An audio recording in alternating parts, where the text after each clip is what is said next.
В эфире новости, в студии Луиза Хатуева и коротко о главных событиях к этому часу.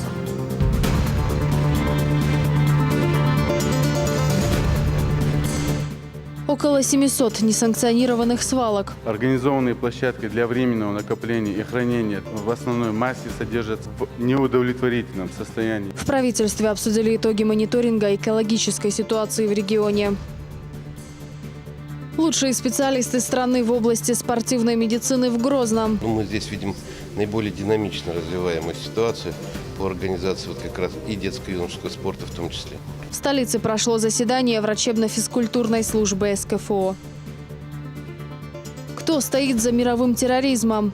Задача моей книги, которую я поставил перед собой, это привести факты, сделать анализ того, что произошло.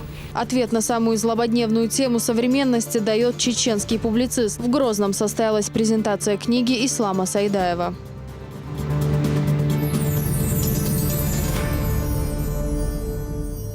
Проблемы переработки бытовых и коммунальных отходов, а также экологическое состояние районов. Эти темы стали главными на совещании в правительстве, которое провел премьер-министр Абубакар Эдельгериев. Как выяснилось в ходе встречи, все дело в несанкционированных свалках. Их в регионе около 700. Подробности у Рамзана Керимова.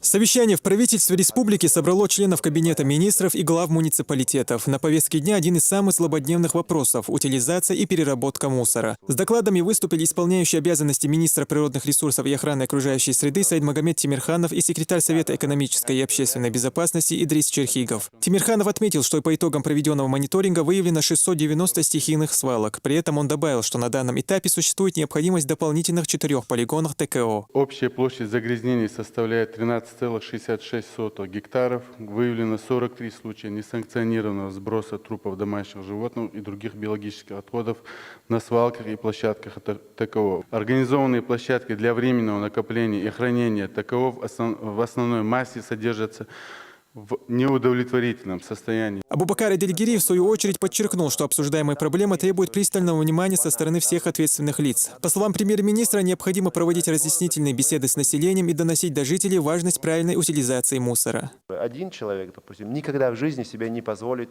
не то, что какой-то мусор выкидывать, просто с машины что-то выкинуть. Вот.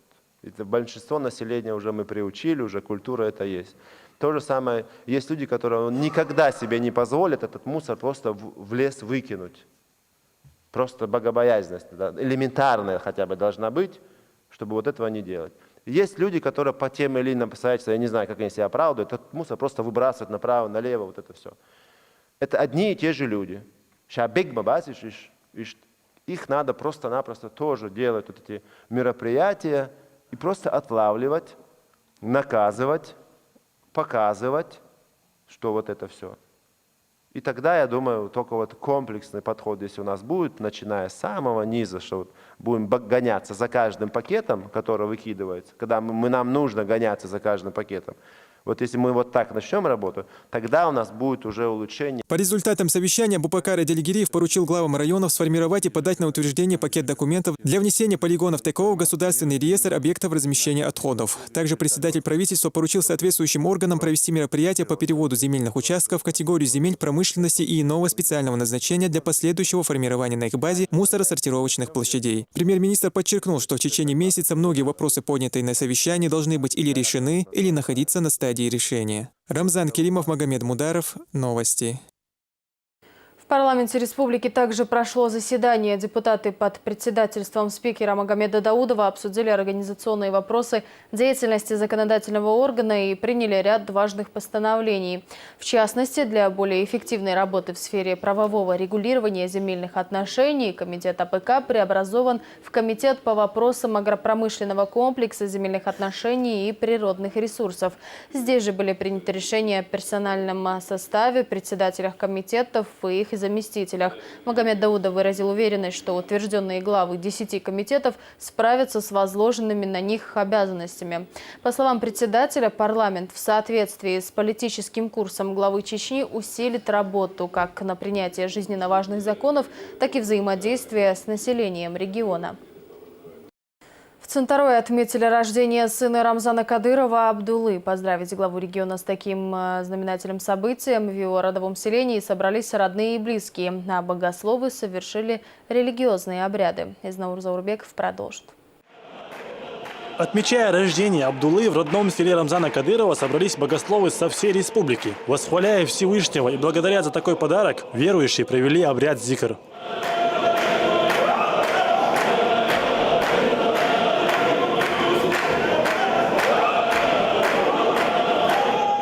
Абдулла родился 10 октября, как раз в канун священного дня Ашура. Сегодня у всех членов семьи Кадыровых праздничное настроение. И по их словам, рождение мальчика – большая милость для них и для чеченского народа в целом.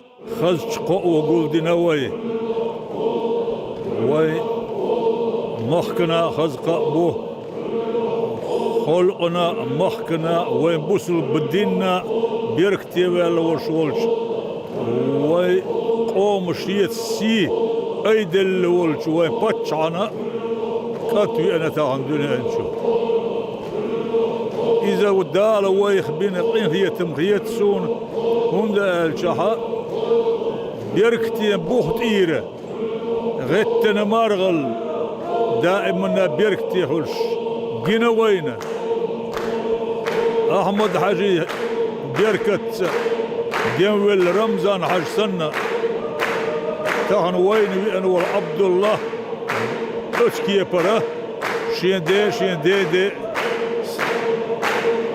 زعنسة تيرني قسا خلقنا مخكنا دينا بيركتي خلر بقدو هش إدالي دي هش إيش دعاء ديش ألا خيرتو هوش تاعنا ساعدو هرتاعن دي دالة ويرمزان سنة ويقومنا ويمخنا شيدنا مدعوش إيمان شعب بركتي أدخل ويلختنا دال إعي بركتي وي بتش حوس مع قطع دولا هو كان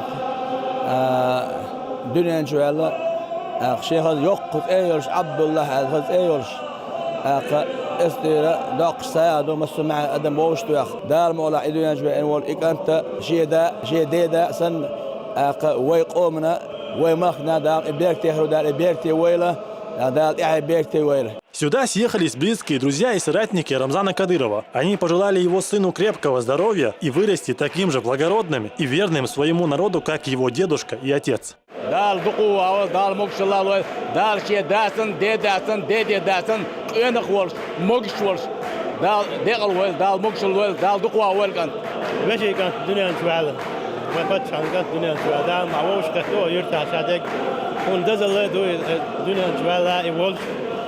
دال مولا يخسيت السود على وش قدام ويوش وش كتوش دال يعبيت كبير دال شادا سن شديد سن أو ما لا بيدين وش ودنيا لا بيدين وش وانا خلي وقت دال مولا وي وشي وش بيدو ندوزل وانا وين دال وين دال دقوا ولد دال إما شو دوزل هو ول دال مولا ها شديد سن وانا وش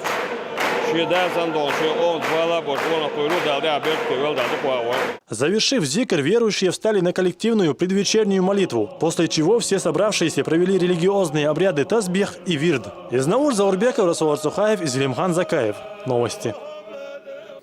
Региональный общественный фонд имени первого президента Чечни продолжает свою благотворительную миссию. Благодаря его помощи еще 2 жителей региона получили шанс на реабилитацию и надежду на избавление от тяжелого недуга.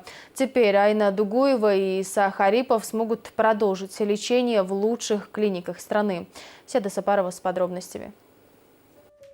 Утро Айны Дугуевой начинается не с завтрака. Вот уже много лет между курсами химиотерапии она принимает сильнодействующие препараты. Айне было 39, когда она впервые узнала, что у нее злокачественная опухоль. Тогда, в 2009-м, ей сделали операцию, и болезнь, казалось, отступила. И вот спустя 3 года рецидив. Метастазы перешли на легкие.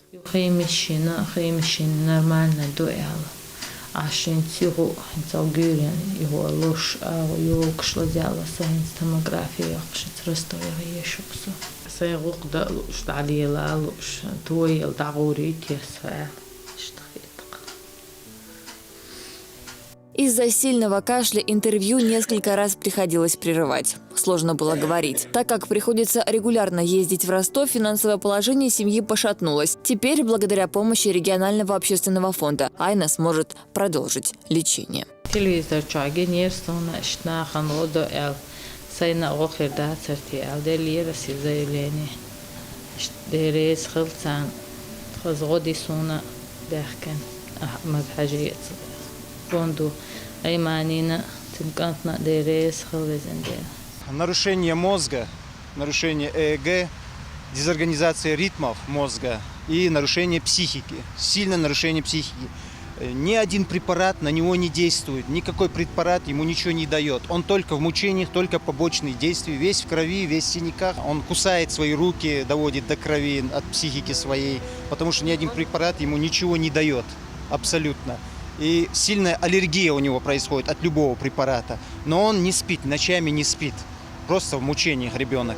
Фотографию своего сына Исы Аслан Харипанов всегда носит с собой. В 2015-м глава семьи был вынужден продать все свое имущество, чтобы вывести единственного сына на лечение в Австрию. Однако вырученных денег хватило только на обследование. Вопрос спасения мальчика австрийские врачи оценили в 100 тысяч евро. Пятилетнему Исе до сих пор не поставлен точный диагноз. Каждый новый врач ставит свой. В региональный фонд Аслан обратился в надежде на помощь, и он ее получил. Как и десятки тысяч других тяжело больных людей. В ближайшее время вместе с сыном Аслан отправится на лечение в Москву. Санаш обратиться в фонде, мог считать это Эйман Сирамзан, Ахштун выделить, да, маршал Хакантин. Да и рейсу шуну да облсаду Эйман Рамзан, да лехту бой в Масири. За 12 лет региональным общественным фондом была оказана помощь сотням тысяч людей. Кто-то обрел долгожданную крышу над головой, кто-то получил шанс на выздоровление, а другие – возможность просто поужинать. И все эти годы одно только имя Аймани Несиевны вселяет надежду. Все точно будет хорошо. Седа Сапарова, Адам Чекуев, Фаджимал Эл-Худжалиев. Новости.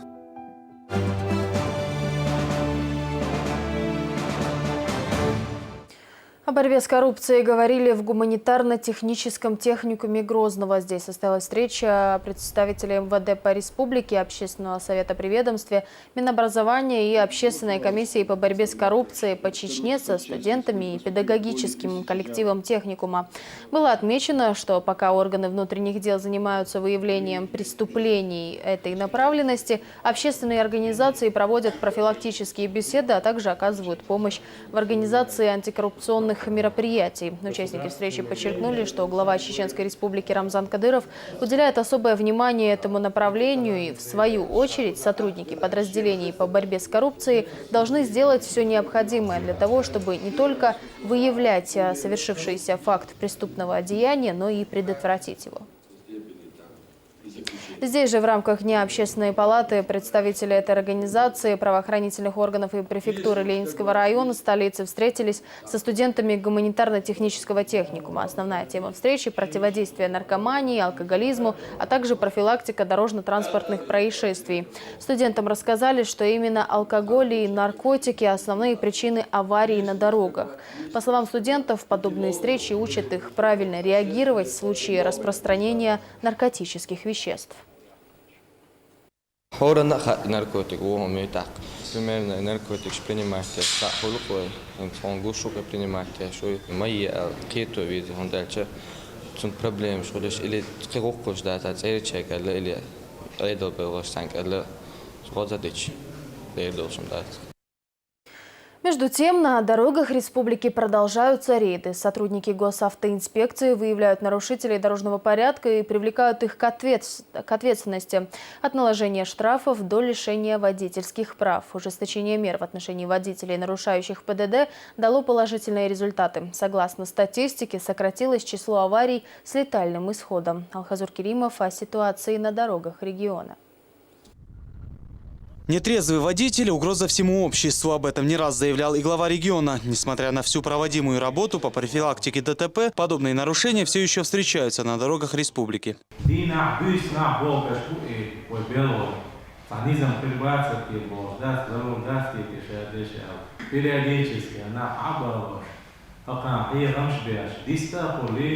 разъяснительный, богу акантия.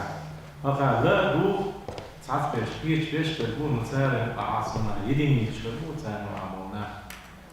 Основной контингент юидица кичпарат. В ходе рейда в Шалинском районе было задержано 10 водителей, управлявших транспортом в нетрезвом виде. Сотрудники правоохранительных структур провели с ними профилактическую беседу, на которую также были приглашены родственники нарушителей.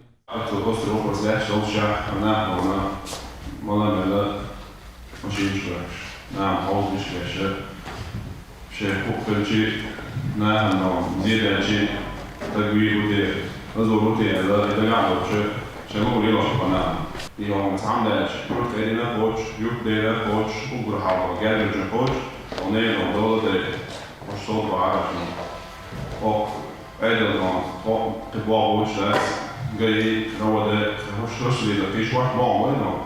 Все нарушители раскаялись и обещали, что отныне не будут употреблять спиртное, но административной ответственности им не избежать. За руль своего автомобиля они не сядут как минимум 1,5 года. Более того, их ожидает штраф в размере 30 тысяч рублей. Если раньше на дорогах Чечни лихачил каждый второй водитель, то в настоящее время ситуация улучшилась в разы. Это стало возможно благодаря комплексной работе, проведенной властями региона. При нарушении правил дорожного движения, в особенности группах, водитель останавливается, составляется административный материал, после чего водитель вместе с автомашиной доставляется на специализированную штрафстоянку. Устанавливаются его задолженности по ранее неоплаченным штрафам и принимаются меры по их оплате.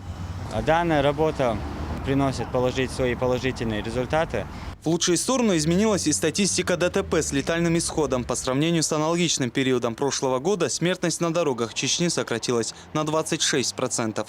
Общее количество ДТП, к сожалению, у нас вровень идет по сравнению с аналогичным периодом. Это в основном, как у нас говорят, толкачи без пострадавших. Подобные методы с нарушителями оказались эффективными. Так как весь процесс занимает много времени, водители становятся более бдительными. Это замечают не только сотрудники ГАИ, но и другие участники дорожного движения.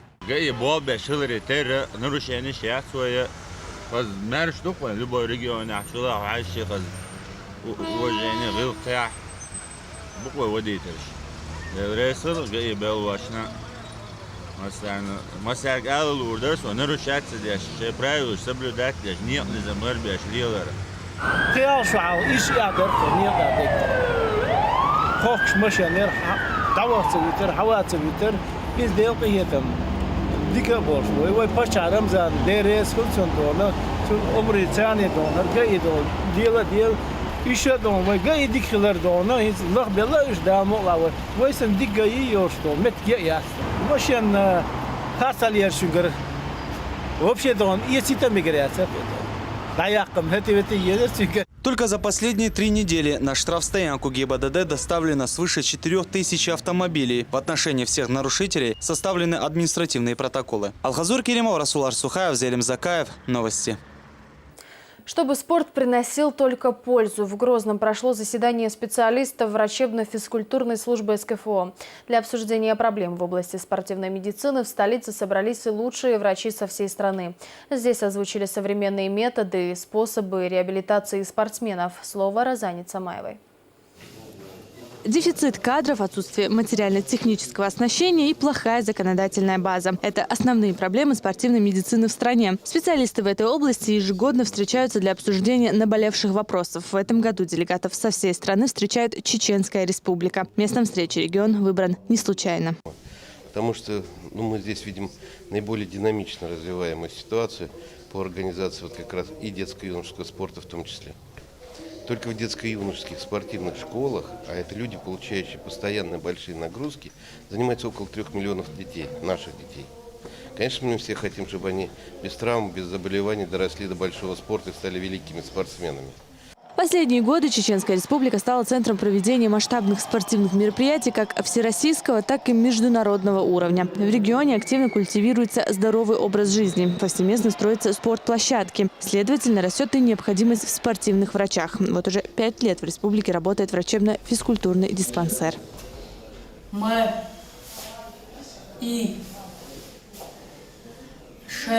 за 9 месяцев 2000 2016 года проведено, то есть нами обслуживание в лечебно-физкультурном диспансере более 158 спортивно-массовых мероприятий, как городского, так и республиканского, международного, всероссийского уровня. У нас созданы условия для реабилитации. У нас здесь есть дневной стационар, у нас есть физиокабинет, массажный кабинет. Мы занимаемся современными методиками реабилитации. Врачебно-физкультурный диспансер республики по всему Северному Кавказу занимает лидирующие места по многим критериям. Так, материально-техническое оснащение медучреждений соответствует самым высоким требованиям. Здесь работают квалифицированные узкопрофильные специалисты из различных регионов. Однако до сих пор чувствуется нехватка спортивных врачей. У нас нет возможности дополнительно принять на работу врачей, потому что не хватает помещений. А в центральных районных больницах была нехватка из-за того, что нет специалистов. То есть вот сейчас 5 лечебных учреждений центральных районных больниц республики готовы принять этих врачей, но их нет. Они сейчас направляют на обучение, проводят специализацию, и с Нового года они выйдут, уже будут работать врачами спортивной медицины. Завтра же участников заседания ждет насыщенная программа. Они посетят спортивные объекты республики, а также встретятся с министром здравоохранения и главой столицы. Розана Цамаева, Мансур Саев, Луиза Юнусова. Новости. Грозный посетил директор Московского бюро по правам человека Александр Брод. Напомню, это не первый визит российского правозащитника в Чечню. Он в числе других общественников следил за развитием событий в регионе и за его возрождением. Своими впечатлениями о современной чеченской столице Брод поделился с нашим корреспондентом.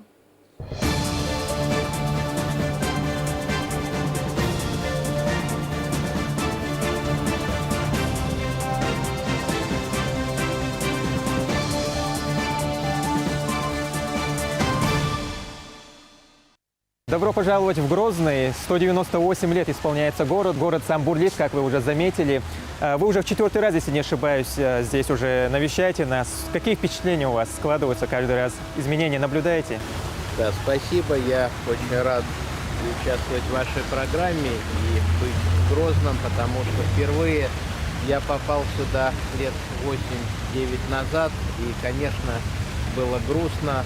Я видел развалины, я видел необустроенных людей.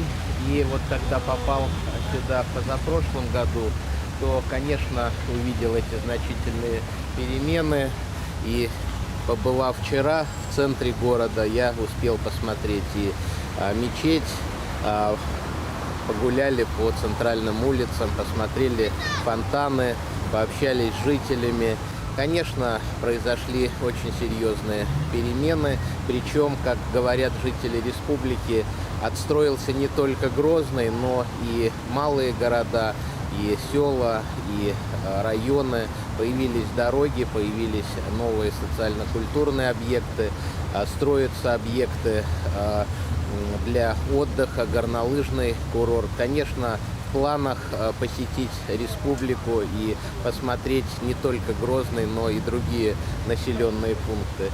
Ну и мне как правозащитнику, конечно, важно понять, чем живут люди, их настроение, как защищаются их конституционные права. У нас постоянный контакт с уполномоченным по правам человека Чеченской Республики Нухаджиевым. Был во всех республиках Северного Кавказа. И вот чисто по внешним ощущениям могу сказать, что Чеченская Республика, конечно, развивается очень заметно. Насколько я владею информацией, вы начинали как тележурналист, да? Да. Вот что заставило вас поменять амплуа? Сегодня вы правозащитник. Я начинал свою деятельность как тележурналиста еще тогда на Куйбышевской студии телевидения, работал в редакции информационных программ. Это был 87-й, 88-й, 89-й годы. Как раз шла перестройка, появлялась новая тележурналистика. По центральным каналам уже шли такие перестроечные программы, как «Взгляд», «До и после полуночи». И журналисты начинали говорить на запретные ранее темы. И о историческом прошлом поднималась тема сталинских репрессий, звучала критика действующих властей, и говорилось, вот такой звучал всегда лейтмотив из говорухинского фильма «Так жить нельзя», и мы искали как бы новые пути развития. И я старался всегда брать правозащитную тематику для своих сюжетов. И, например, там мы боролись с привилегиями партийных чиновников и писали о проблемах, делали сюжет о проблемах ветхого жилья и так далее. Я стал понимать, что только одной журналистики мало. Потом я, конечно, ушел, значит, в печатную журналистику, сам издавал свою газету, но все больше начинал осознавать, что нужно какое-то дополнительное решение проблемы. Я увлекся общественной деятельностью, у меня появились свои общественные организации, мы стали оказывать людям правовую поддержку. И так постепенно вот из журналистики я перекочевал в правозащитную деятельность. В правозащитной среде сегодня, к сожалению, есть некоторые личности, люди, которые, прикрываясь этой благородной деятельностью, собственно, выполняя, скажем так, некий политический заказ, дискредитируют и власть, и определенные личности. Вы в курсе, да, и доклады Яшина, и прочее, и прочее. Вот как сегодня можно отличить идейного правозащитника, если вообще такое возможно, от человека, который действует в угоду каких-то политических сил? Вы знаете, правозащита действительно разная.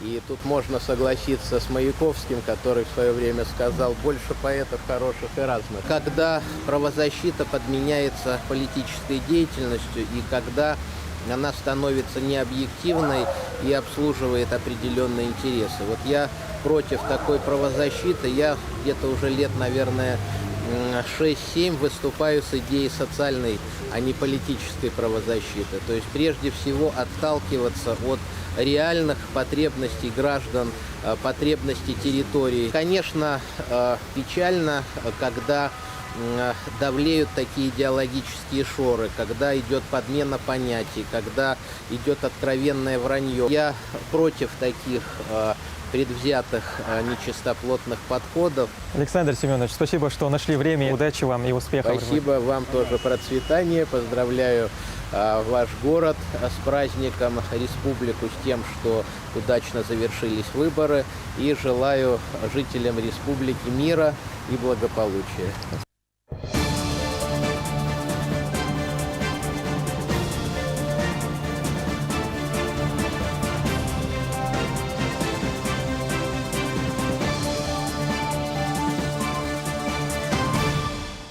В Чеченском государственном университете прошла вторая Северокавказская олимпиада по немецкому языку. Она собрала в стенах учебного заведения студентов и преподавателей со всего Северного Кавказа. Интеллектуальные соревнования прошли при поддержке германской службы академических обменов. Тинатин Музашвили подробнее. Немецкий язык во всех гранях и деталях. В Грозном сегодня собрались знатоки одного из самого сложно изучаемого языка мира. Лингвистической площадкой Олимпиады стал большой зал главного корпуса ЧГУ. Северокавказская Олимпиада прошла под эгидой германской службы академических обменов. География конкурса довольно обширная. Участники приехали с 5 регионов Кавказа. Мы придумали сделать такую олимпиаду, не только проверить знания страноведческие, знания языка. В этом году, кроме немецких профессоров, которые читают лекции о современной немецкой литературе, со мной приехал представитель консульства Германии, который отвечает за все визы, визовые вопросы, господин Герт. Сложные письменные задания и устные испытания в игровой форме. Студенты показали свой немецкий на практике. Олимпиада проходит уже второй раз и постепенно становится доброй традицией. Одной из задач проекта не только выявить лучших, но и объединить людей из разных регионов с общими интересами. Эта Олимпиада для нас очень значимо, потому что благодаря этой Олимпиаде мы имеем возможность проверить знания наших студентов, оценить работу наших преподавателей, насколько они серьезно и хорошо обучают наших студентов. Плюс мы имеем возможность дать подружиться ребятам, представителями других регионов. Победители конкурса, а их 2, получили путевки на летние обучающие курсы в Германии от службы академических обменов. Там у ребят будет возможность углубиться в обучении в языковой среде. Я не ожидала, потому что было все очень тяжело, очень тяжелые задания письменные были. Устный тур был очень интересный. ДАД, на самом деле, это очень замечательная программа, организация, которая дает возможность студентам не из Германии учить немецкий язык на территории Германии. Каждый участник получил возможность не только поделиться опытом, но и подчерпнуть для себя что-то новое. Многие из них уверены, что вернутся сюда и в следующем году покорять новые языковые барьеры. Динатин Музашвили, Шамиль Саламов, Дани Хавхаров. Новости. В Национальной библиотеке состоялась презентация книги под названием «Кто стоит за мировым терроризмом?». Ее автор Ислам Сайдаев знакомит читателей со своим видением этой проблемы. Публицист приводит множество фактов, многие из которых даже не знакомы широкой публике. В издании расследуется ряд событий 21 века, в том числе и теракт 11 сентября. Сайдаев считает, что корень мирового зла стоит искать на Западе. На сегодняшний день практически не дана четкая оценка тех событий, которые проходили в сентябре 2001 года, известные теракты в Нью-Йорке и Вашингтоне, после которых в мире начался такое глобальное наступление, экспансия, скажем, Америки на Ближнем Востоке и постсоветских государствах. Задача моей книги, которую я поставил перед собой, это привести факты, сделать анализ того, что произошло. И, в принципе, он там сделан с многими ссылками на известных политологов, общественных деятелей, на ссылки на документы, что теракт 11 сентября, как бы это ни казалось банальным, были организованы спецслужбами именно для того, чтобы сегодня развязать эту глобальную войну на Ближнем Востоке. Издание вышло незначительным тиражом, всего 1500 экземпляров. Это объясняется тем, что оно рассчитано на узкий круг экспертов. На презентацию книги собрались представители общественности и творческой интеллигенции, а также друзья публициста. Они отметили ценность вышедшей работы. На этом все. Спасибо, что были с нами. Всего доброго и хороших новостей.